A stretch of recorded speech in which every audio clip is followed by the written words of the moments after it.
मुअज़्ज़ज़ साथिज़ और अज़ीज़ तलबा, अस्सलामु अलैकुम।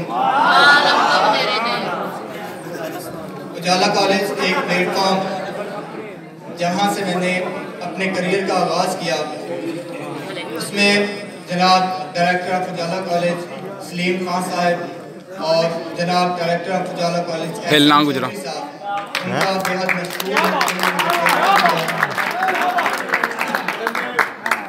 एक छोटी सी नज़्म है, तै चलाए कैसी नज़्म कहूँ जो लफ्ज़ कहूँ वो हो जाए, चलाए कैसी नज़्म कहूँ जो लफ्ज़ कहूँ वो हो जाए, बस इश्क कहूँ और एक कतरा तेरे गोरे गाल को धो जाए। मैं आ लिखूं तू आ जाए, मैं आ लिखूं तू आ जाए, मैं बैठ लिखूं तू आ बैठे, सर रखे मेरे शाने पर, मैं नींद कहूं तू सो जाए।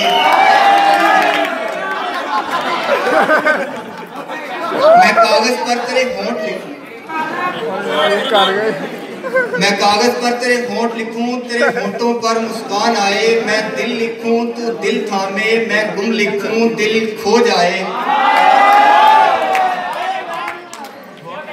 तेरे हाथ बनाऊं पेंसिल से, तेरे हाथ बनाऊं पेंसिल से, फिर हाथ पे अपना हाथ रखूं, कुछ उल्टा सीधा फर्ज करूं, कुछ सीधा उल्टा हो जाए। मैं आइन लिखूं, मैं अभी आइन लिखूं तू सोचे मुझे, अभी आइन लिखूं तू सोचे मुझे, मैं शीन लिखूं तेरी नींद सही वीडियो बनने, मैं काश लिखूं तुझे कुछ कुछ हो, मैं इश्क लिखूं तुझे हो जाए। चलाए कैसी नज़्म कहूं जो लफ्ज़ कहूं